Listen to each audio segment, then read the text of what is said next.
Готови ли сте да научите 10 факта за чумата?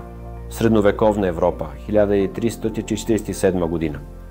Никой не подозира, че в търговските кораби от Крим се крие нещо по-смъртоносно от всяка армия. Чумата пристига. Черната смърт. Едно име, което всява ужас дори и днес. Само за 4 години тя убива между 25 и 50 милиона души, почти 1/3 от населението на Европа. Причината? Една малка бактерия, Yersinia pestis, носена от бълхи по плъхове. Когато заразените бълхи започват да хапят хора, започва кошмарът. Симптомите са ужасяващи: подути, болезнени бубони по тялото, висока температура, кървене от устата и почерняване на кожата. Смъртта настъпва в рамките на дни. Лекарите изглеждали като от кошмар, с дълги на метала и маски с клюнове пълни с билки.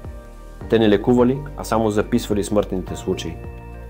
Ако оживеят, хората вярвали, че чумата е Божие наказание.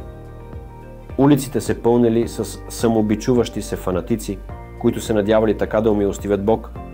Невинни хора били обвинявани за заразата. Евреи, чужденци и дори жени с билки били наричани отровители и вещици, и убивани телата се трупали навсякъде. Църквите и гробищата не смогвали. Цели села изчезвали без следа. В опит да се спре разпространението, властите въвеждали нова мярка – 40 дни изолация за влизащите кораби. Така се ражда думата карантина. Чумата не просто уби милиони, тя пренареди света. Феодалите губят власт. Селяните искат заплати, градовете се променят. Средновековието никога вече не е същото. Черната смърт не е просто епидемия.